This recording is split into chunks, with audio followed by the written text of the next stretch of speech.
하나님의 말씀 같이 나누도록 하겠습니다. 오늘 설교 제목을 보시게 되면요, 그 사도행전 2, 그러니까 사도행전의 두 번째 설교라고 이제 써져 있는 것을 이제 앞에도 이제 안 써져 있는데 주보에는 써져 있는데 사도행전 2라고 해서 이제 두 번째 설교를 의미하는 건데, 그러면 왜 사도행전 왜 두 번째 설교지? 라고 의아해하실 분들도 아마 계실 것 같습니다. 왜냐하면 제가 그동안 운암교회에 와서 보통 구약 성경을 좀 많이 여러분들과 나눴던 것 같아요. 특별히 포로 귀환 시대를 기록하고 있는 에스라, 느헤미야, 에스더 말씀들을 여러분들과 많이 나눴는데, 이제 어떤 말씀을 같이 나눌까 하다가 신약 성경의 사도행전을 같이 나누자 해서 지난 4월 말에 제가 이 사도행전 첫 번째 설교를 시작했습니다. 그래서 이제 오늘 이제 두 번째 설교가 되는 거니까 그렇게 알고 계시면 되고, 혹시나 제가 전하는 이 사도행전 시리즈 설교를 제가 이제 이 주일 예배뿐만이 아니라 또 수요 예배, 금요 기도회 때도 좀 나눠보려고 하거든요. 그래서 혹시나 이 사도행전 시리즈 설교를 듣고 싶으신 분들은 이 주일 예배만 나오시면 안 되고 공예배인 수요 예배와 금요 기도회도 다 나오셔야 된다라는 거죠. 오해하지 않으셨으면 좋겠어요. 제가 정말로 제 설교 들으시라고, 제 설교 듣는 팬이 되시라고 지금 하는 말이 아니라, 우리가 이 일주일에 이 한 번만으로는 주님과 동행하기 어려우니까 중간중간 삶의 자리에 그 중간중간 공예배 나오셔서 하나님과 함께 하시라고 드리는 말씀이니까 오해하지 마시고 이 주일 예배 때 목숨을 다해서 예배 드리시고, 또 주중에도 이 주님의 집에, 주님의 성전에 나와서 함께 예배할 수 있는 우리 모두가 되기를 축복합니다. 아멘 다 하셨어요. 네. 자, 그러면 혹시나 첫 번째 설교를 못 들으신 분들을 위해서 잠깐 복습을 해야 하지 않겠습니까? 그래서 복습을 잠깐 해보자면, 이 사도행전의 저자인 누가는요, 로마의 그 총독 이상의 고위 관직에 있었던 데오빌로라고 하는 사람이 있었는데, 이 데오빌로라고 하는 사람에게 두 개의 편지를 쓰게 됩니다. 첫 번째 편지가 뭐냐 하면 누가복음이고요. 그러니까 누가가 썼으니까 누가복음이죠. 그리고 두 번째 편지가 지금 우리가 나누고 있는 사도행전입니다. 그리고 이제 누가는요, 이 두 번째 편지인 사도행전을 쓰면서 그 첫 번째 내용으로 어떤 내용을 썼냐 하면 바로 누가복음의 핵심 내용을 먼저 첫 번째로 썼던 그 편지인 누가복음의 핵심 내용을 요약해서 가장 먼저 사도행전의 앞머리에다가 기록을 하게 되는데, 그 내용이 바로 오늘 우리가 읽었고 또 함께 나누었던 사도행전 1장 1절에서 3절 말씀이라고 할 수가 있습니다.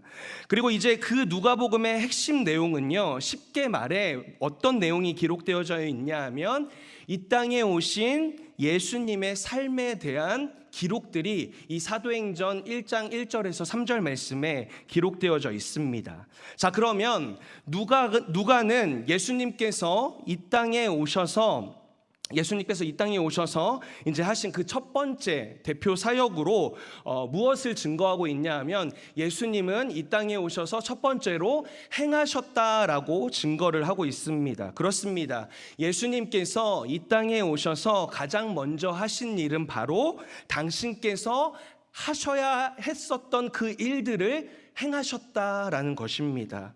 그래서 우리 예수님께서는요, 가르치시기 이전에 먼저 행하시는 분이셨습니다. 예를 들면 예수님은요, 제자들에게 자기를 부인해야 한다라고 가르치시기 이전에 먼저 당신께서 하나님 되심을 부인하시고 피조물인 인간의 몸을 입고 이 땅에 내려오시는 성육신을 행하셨던 분이 우리 예수님이셨습니다. 더불어서 우리 예수님은요, 제자들에게 자기 십자가를 지라고 가르치시기 이전에 당신께서 먼저 십자가에서 죽으시는 것을 행하셨다라는 것입니다. 이렇게 예수님께서는 이 땅에 오셔서 우리에게 가장 먼저 당신의 행하심을 보여주셨습니다. 그래서 이런 예수님의 행하심에 대해 우리가 첫 번째 설교 시간에 나누면서 하나님께서 이 사도행전이라고 하는 성경을 왜 우리에게 주셨는지 두 가지 이유를 함께 발견하고 나누었었는데요. 하나님께서 우리에게 사도행전을 주신 첫 번째 이유는 뭐냐 하면 바로 예수님께서 우리들에게 먼저 보여주셨던 그 행하심을 따라서 이제 이 시대의 사도로 부르심을 받은 우리들 역시도 예수님을 따라 행하면서 살아가야 한다라고 알려주시기 위해서 사도행전이라고 하는 성경을 주셨다라고 함께 나누었었습니다. 그런데 여기서 진짜 중요한 점은 뭐냐 하면 우리가 행하면서 살아가야 된다라고 해서 그냥 아무거나 그냥 나의 욕심과 정욕을 위해서 행하면서 살아가는 것이 아니라 반드시 예수님의 행하심을 따라 행하며 살아가야 한다라고 나누었었습니다. 그리고 이제 이어서 하나님께서 사도행전이라고 하는 성경을 주신 두 번째 이유에 대해서도 나누었는데, 이렇게 예수님을 쫓아 살아가는 이 행함이요, 결코 한 번의 행함으로, 단발성의 행함으로 끝나서는 절대로 안 되고 반드시 우리의 삶 가운데 매일 매순간 지속적으로 이어져야 한다라는 것을 알려주시기 위해서 사도행전이라고 하는 성경을 주셨다라고도 나누었습니다.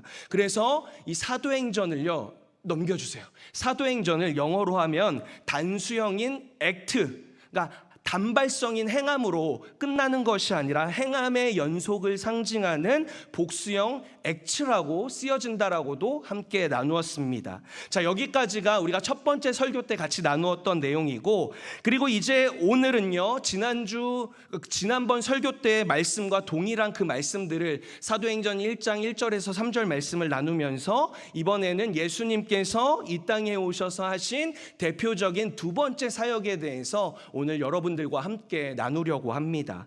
자, 누가는요, 데오빌로에게 예수님에 대해서 이렇게 증언하고 있습니다. 예수께서 행하시며 가르치시기를 시작하신부터라고 증거하고 있습니다. 그렇습니다.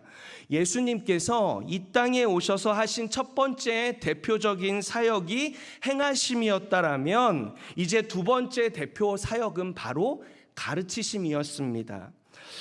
만약 예수님께서 이 땅에 오셔서 행하시기만 하셨다라면 사실 그건 나름대로 문제가 생기게 됩니다. 어떤 문제가 생기게 되냐 하면 우리가 그분의 행하심만을 보고서는 절대로 그분께서 나타내시는 그 뜻들을 발견하거나 깨달을 수가 없는 문제가 생긴다라는 것입니다. 예를 들면 이런 거예요.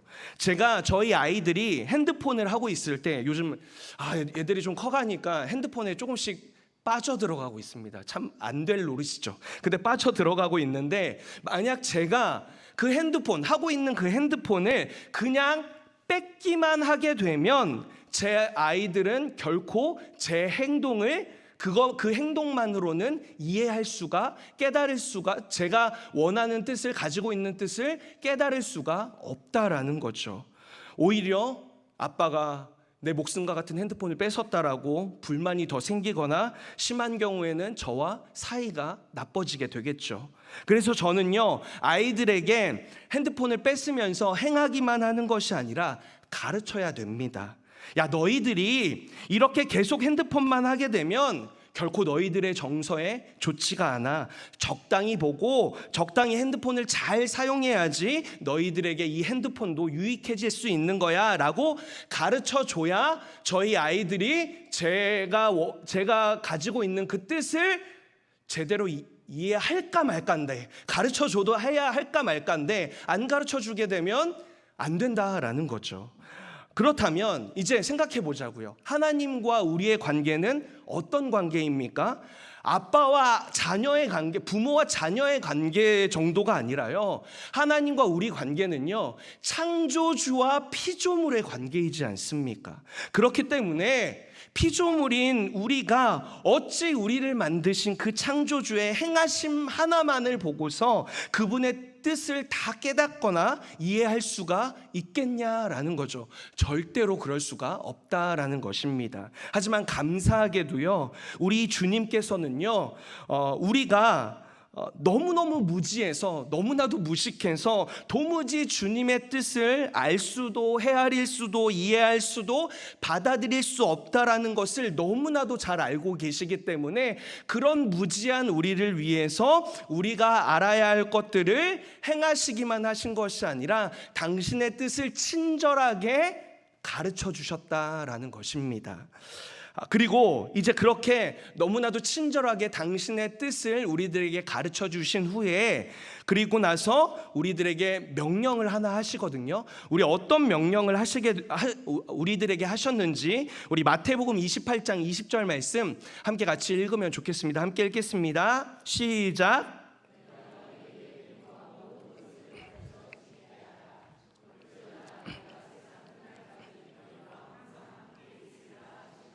아멘. 그렇습니다. 예수님께서 우리에게 무엇을 명령하셨냐 하면 내가 너희에게 분부한 모든 것, 다시 말해 내가 너희에게 가르친 것을 너희도 역시 가르쳐야 한다라고 명령하셨다라는 거죠. 누구에게요? 목사에게만 그렇게 명령하셨습니까? 아닙니다. 하나님을 믿는 우리 모두에게 이 명령은 동일하게 주어진 줄로 믿습니다. 사랑하는 성도 여러분, 그렇다면 우리 예수님께서 지금 우리에게 분부하신 것, 친히 가르쳐 주신 것, 우리가 또 세상 가운데 나아가서 많은 사람들에게 가르쳐야 할 것은 무엇이겠습니까? 앞에를 보시면 정답이 적혀져 있습니다. 바로 하나님의 말씀을 가르쳐야 하는 줄로 믿습니다. 사랑하는 성도 여러분, 사실 우리는 이 하나님의 말씀 말고는요 가르칠 것이 없습니다.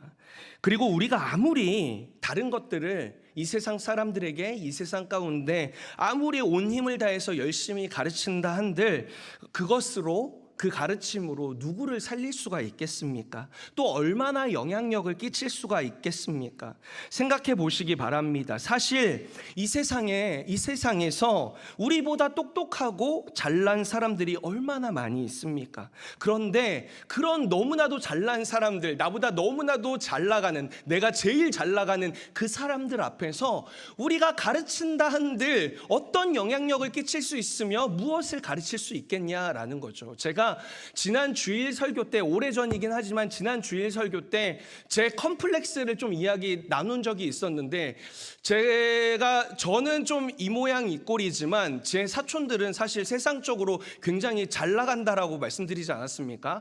대학교도 다 이제 막 스카이 나오시고 막 얼마 전에 카톡이 또 와서 제 마음을 무너뜨렸는데, 이제 제일 큰 형님, 서울대 법대 나오신 큰 형님이 이제 여기 광주 고등검찰청 그 두 번째 넘버 2로 오셨다고, 승진하셨다라고 카톡 보고서 그 카톡을 그냥 닫아버렸습니다.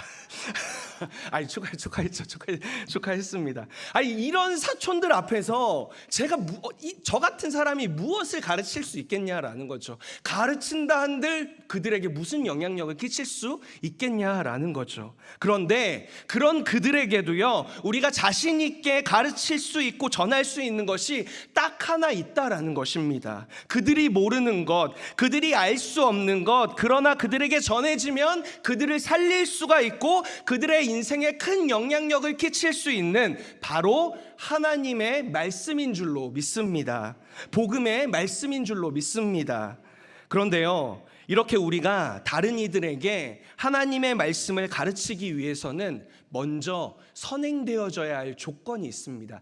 우리가 먼저 가져야 될 믿음의 자세가 있다라는 것입니다. 먼저 하나님의 말씀을 배우는 자리에 우리가 먼저 있어야 한다라는 거죠. 벌써 부담이 느껴지지 않으십니까? 예수님께서는요 제자들을 향해 아까 나눈 마태복음 28장 20절 말씀인 너희는 가서 내가 너희에게 분부한 모든 것을 가르쳐 지키게 하라 라는 이 명령을요 다짜고짜 명령부터 하시지 않으셨습니다. 예수님은요 이 명령, 가르치라고 하시는 이 명령을 하시기 전에 무려 3년 동안이나 제자들을 당신의 옆자리에 앉혀두시고서 한 함께 먹고 마시고 주무시면서 너무나도 정성스럽게 우리 예수님께서는 제자들을 가르치셨다라는 사실을 우리는 너무나도 잘 알고 있지 않습니까? 그래서 우리는 이런 예수님의 가르치심을 따라서 누군가에게 하나님의 말씀을 가르치기 전에 우리가 먼저 하나님의 말씀을 배우기를 힘써야 한다라는 것입니다. 그래서 사랑하는 성도 여러분, 바라고 부탁드리는 것이 있다면 이 주일날 여러분들에게 선포되어지는 하나님의 말씀 정말 열심히 온 마음을 다해서 들으시기를 부탁드립니다. 그리고 더불어서 교회에서 성경 공부하자고 하면, 그리고 또 다른 하나님의 말씀을 듣자 하고 나누자 하면 참여하셔야 되겠죠. 그 배우는 자리에 있으셔야 되겠죠. 일단 여러분들의 마음이 다치는 게 지금 보이고 있어요. 제 눈에 보이고 있는데, 여러분들, 우리가 누군가에게 하나님의 말씀을 가르치기 위해선 먼저 하나님의 말씀을 배우는 자리에 있어야 한다는 사실 꼭 기억하시면서 먼저 하나님의 말씀을 꿀처럼 여기시고 잘 배우시고 열심을 다해서 배우시는 우리 모두가 되기를 소망합니다. 자, 그리고 이제 이 하나님의 말씀을 먼저 배우기 위해서는, 우리가 가르치기 전에 먼저 배워야 된다라 그랬는데, 이 하나님의 말씀을 먼저 배우기 위해서는 또 우리가 취해야 되는 믿음의 자세가 있거든요. 그게 뭐냐 하면 하나님의 말씀에 대해서 상처받는 것을 두려워해서는 안 된다라는 것입니다. 안타깝게도 1970년을 전후로 해서 이 땅의 한국 교회들은요, 세속주의와 물질주의에 물들기 시작했습니다. 예수 믿으면 복 받는다. 물론 복 받죠. 예수 믿으면 복을 안 받을 수가 없습니다. 근데요, 조금 변질이 돼서 예수 믿으면 복 받으니까 물질의 복도 받는 것이 당연하다. 여기까지는 괜찮죠. 근데 어느 순간 예수 믿으면 이 세상에서 성공할 수 있다, 물질의 복을 받을 수 있다, 이런 기복신앙이 더 크게 한국교회 가운데 자리매김을 하게 되었다라는 거죠. 그래서 이런 슬로건과 함께 맞물려 가지고요, 대한민국하고요, 한국교회는요 함께 최고의 성장을 이루어 나아가게 됩니다. 그와 함께 하지만 반대로 교회 안에 세속주의와 이제 물질주의가 들어오게 된 거죠. 그러면서 어떤 잘못된 역효과가 일어나게 되냐 하면 그러면서 교회는 성도들보다, 하나님의 자녀인 성도들보다 성도들의 헌금을 더 중요하게 여기기 시작했고, 그로 인해서 교회는 점점 그 헌금을 내는 성도들의 귀에 거슬리는 그런 말씀보다 성도들이 듣기 좋아하는 말씀을 전하기 시작했다라는 거죠. 그리고 그 결과 오늘날 한국교회 성도들의 특징 중 하나가 바로 상처받기 싫어하고 상처받기를 거부하는 그런 믿음을 가지게 되었다라는 것입니다. 그래서 조금만 하나님의 말씀이 자신의 마음에 안 맞으면 교회에 안 나와 버리게 되고, 조금만 불편하면 상처받았다고 교회가 이럴 수 있냐고, 목사님이 어떻게 그런 말씀을 전할 수 있냐고, 혹시 목사님 오늘 나 저격한 거 아니냐고 이렇게 말하는 성도들이 되어버렸다라는 거죠. 그러면 상처가 되는 그 설교를 듣기 싫어하는 성도들에게만 잘못이 있는 것일까요? 아닙니다. 행여나 성도들이 상처받을까봐, 그래서 성도가 줄게 될까봐, 그래서 헌금이 줄게 될까봐 하나님의 말씀을 제대로 전하지 않고 가르치지 않는 목회자들도 문제가 있는 거죠. 물론 우리 교회의 일은 아니라고 그렇게 믿습니다. 그래서 우리는요 반드시 이런 기도들을 해야 합니다. 내 자신이 하나님의 말씀을 배우는 그 과정 가운데 상처받지 않게 해달라고 우리는 반드시 기도해야 합니다. 그리고 여러분들께서 저희 목회자들을 위해서도요 꼭 기도해 주시면 좋겠어요. 목회자들도 성도 눈치 안 보고 가르쳐야 될 말씀 온전하게 잘 준비하고 잘 전하고 제대로 잘 가르칠 수 있도록 저희 목회자들을 위해서도 기도해 주셨으면 좋겠습니다. 혹시 지금 이런 얘기들도 평소에 들은 얘기들이 아니기 때문에 여러분들 마음 가운데 불편한 마음이 생기실지도 몰라요. 그러나 마땅히 들어야 될 그 하나님의 말씀 상처받지 마시고 들으시는 여러분들 되었으면 좋겠습니다.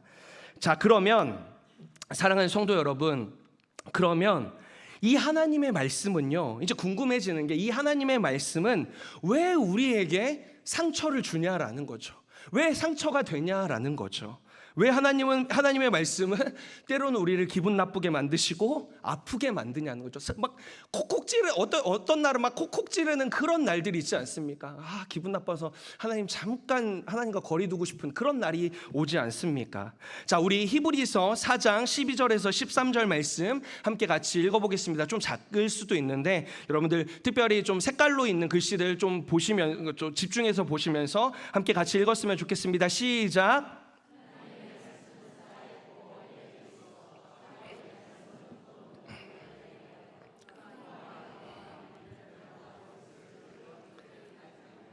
또 마음의 생각과 뜻을 판단하나니 지으신 것이 하나도 그 앞에 나타나지 않음이 없고 우리의 결산 받으실 이의 눈앞에 벌거벗은 것 같이 드러나느니라. 아멘. 자, 지금 히브리서 이 저자가 뭐라고 지금 증거하고 있냐 하면 하나님의 말씀은요 빨간색 글씨처럼 이 세상 그 어떤 것보다 예리하다라고 증거하고 있습니다. 그리고 그 예리함이요 어느 정도로 예리하냐라고 지금 설명하고 있냐 하면 역시나 빨간색 글씨처럼 우리의 영혼까지 찌르고 쪼갤 정도로 예리한 것이 하나님의 말씀이라고 분명하게 가르쳐주고 있습니다. 거기다가 파란색 글씨처럼 하나님의 말씀은 그 어떤 확대경보다 더 세밀히 볼 수 있다라고도 가르쳐주고 있습니다. 이 역시 어느 정도냐 하면 우리의 마음과 생각과 뜻이 벌거벗겨진 것처럼 보일 정도로 우리의 모든 것을 보여주는 것이 하나님의 말씀이라고 증거하고 있습니다. 이러니 하나님의 말씀이 우리에게 제대로 다가오게 되면 그 하나님의 말씀이 우리에게 아프지 않을 수가 없다라는 거죠. 그리고 그 하나님의 말씀 앞에 우리가 서게 되면 우리는 부끄러울 수밖에 없는 것이 사실은 그게 자연스러움이란 것입니다. 그래서 하나님의 말씀이 우리에게 찾아왔을 때 우리에게 상처가 되는 것은 당연한 일이고 아프고 부끄러움이 찾아오는 것 역시도 정상이라는 것을 꼭 기억하셨으면 좋겠습니다. 오히려 반대로 행여나 혹시나 내가 지금 하나님의 말씀을 듣고 있는데 그 하나님의 말씀에 대해서 아프지 않은 거예요. 부끄럽지 않은 거예요. 그런 일들이 찾아오게 되면, 그런 마음들이 찾아오게 되면 혹시나 하나님의 말씀을 제대로 받아들이지 못할 정도로 내가 고장나 있지는 않은지, 내 영혼이 망가져 있지는 않은지, 또 하나님 앞에 우리가 너무나도 교만하게 서 있지는 않은지 반드시 점검해보고 돌이켜볼 필요가 있다라는 것입니다. 자, 그러면 여기서 이제 또 궁금해지는 것이, 그러면 우리 하나님은 왜 당신의 말씀을 왜 이렇게 날카롭고 또 모든 것을 보실 수 있게 만드셨냐라는 거죠. 굳이 왜 우리에게 상처를 주시면서까지 하나님의 말씀을 가르쳐 주시고 전해 주시냐라는 거죠. 사랑하는 성도 여러분, 왜냐하면 이 방법밖에는 없기 때문입니다. 우리를 살리실 수 있는 방법이 오직 이 방법밖에는 없기 때문에 하나님은 당신의 말씀을 이 세상 그 어떤 것보다 날카롭게 만드신 것이고 또 그 어떤 확대경보다 더 자세히 볼 수 있도록 그렇게 하신 것입니다. 가끔 그 암 수술을 받으신 성도님들을 신방 갈 때가 있거든요. 그러면 암 수술을 받고 나신 뒤여서 대부분 다 너무너무 힘들어 하시죠. 너무너무 힘들어 하시는데, 그런데도요 신방 간 저희들은요 보통 그분에게 이런 이야기를 많이 하곤 합니다. 그래도 수술 받으셔서 다행입니다, 감사한 일입니다 라고 말을 합니다. 왜 우리가 이런 말을 하는 거예요? 그 아파 죽겠는 그분에게 왜 그런 말을 하는 것이죠? 왜냐하면 암이 너무 심해서, 암세포가 너무 많이 퍼져서 수술도 못하고 칼도 대지 못하고 그냥 포기하는 경우도 많기 때문에 우리는 수술 받은 것에 대해서 감사하다라는 그런 표현을 하게 되는 거죠. 사랑하는 성도 여러분, 하나님도 마찬가지시라는 것입니다. 이 방법밖에는 없으셨던 것입니다. 수시로 자라나는 암세포처럼 이곳저곳으로 전이되는 그 무서운 암세포처럼 우리의 죄가 날마다 우리 속에서 엄청나게 빨리 자라고 있으니까 또 그 죄가 나에게 계속해서 증가하고 있고 전이되고 있고 나에게만 전이되어지는 것이 아니라 그 나의 죄가 다른 사람에게 내가 속해 있는 공동체에게까지 전이되어지고 있으니까 하나님은 어쩔 수 없이 하나님의 말씀이라고 하는 칼을 우리에게 대셔서 우리를 수술하실 수밖에 없으시다라는 것입니다. 그래서 하나님의 말씀이 우리에게 찾아오면 사실 너무 아픈 겁니다. 또 상처가 될 때도 있고 상처로 남기도 합니다. 그러나 사실 사랑하는 성도 여러분, 그 아픔은 진짜 아픔이 아니고요, 그 상처는요 진짜 상처가 아닙니다. 왜냐하면 우리가 수술받고 살아나고 회복되어지고 있는 것이기 때문입니다. 그래서 하나님의 말씀은요 더 이상 우리에게 상처가 되어서는 안 됩니다. 어려움이 되어서는 안 되고 불편함이 되어서는 안 됩니다. 하나님의 말씀은요 어떻게 해서든지 우리를 살리시는 생명이고요, 우리를 어떻게 하시든지 치료하시는 회복이시고 어떻게든 우리를 행복하게 하시려는 기쁨인 줄로 믿습니다. 이제 말씀을 정리하도록 하겠습니다. 예수님께서 이 땅에 오셔서 하신 두 번째 대표적인 사역은 바로 가르치심이라고 함께 나누었습니다. 왜냐하면 예수님의 그 행함만을 가지고서는 피조물인 우리가 예수님의 뜻을 절대로 깨달을 수도 없고 이해할 수도 없기 때문에 예수님은 우리를 친히 가르쳐 주셨다라고 함께 나누었습니다. 그리고 그렇게 가르쳐 주신 뒤에 우리에게 배운 그것을 동일하게 많은 사람들에게 가르치라고 명령을 내리셨습니다.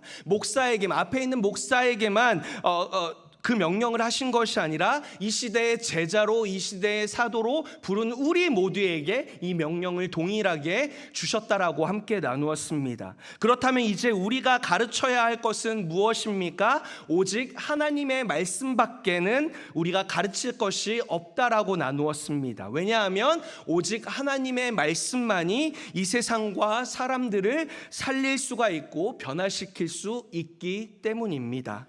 자, 그렇다면 우리가 이 하나님의 말씀을 가르치기 이전에 무엇을 해야 한다라고 했습니까? 먼저 하나님의 말씀을 배우는 자리에 날마다 거해야 한다라고 나누었습니다. 그리고 그 하나님의 말씀을 우리가 먼저 배울 때 역시나 반드시 취해야 할 믿음의 자세가 있는데 그 하나님의 말씀에 대해서 상처받는 것을 두려워해서는 안 된다라고도 함께 나누었습니다. 왜냐하면 하나님의 말씀의 원래 그 특성은 원래부터 예리하시고 세밀하시기 때문에 하나님의 말씀으로 우리가 상처받는 것은 사실 자연스러운 일이고 당연한 일이라고도 나누었습니다. 그리고 마지막으로 이제 하나님께서 하나님의 말씀을 이렇게 아프게 만드신 이유는 바로 우리를 살리시기 위해서, 우리의 죄를 도려내시기 위해서, 우리를 회복시켜 주시기 위해서라고도 함께 나누었습니다. 그래서 이제 하나님의 말씀은 우리에게 상처가 아니라 생명이고 회복이고 기쁨이라고 함께 나누었습니다. 사랑하는 성도 여러분, 오늘 말씀을 기억하시면서 오히려 담대하게 내 영혼이 말씀의 칼에 찢기게 해달라고, 그래서 그 하나님의 말씀에 우리의 죄들이 다 도려내어지고 생명을 다시 얻을 수 있는 은혜와 기쁨을 달라고 소망하는 우리 모두가 되었으면 좋겠습니다. 그렇게 하나님의 말씀으로 새롭게 변화되어서 이제 그 하나님의 말씀 가지고 이 세상과 많은 이들에게 예수님처럼 하나님의 말씀을 가르치고 전하는 제자된 삶 살아가시고 사도된 삶 살아가시는 우리 모든 운암교회 성도님들 되시기를 간절히 축원합니다.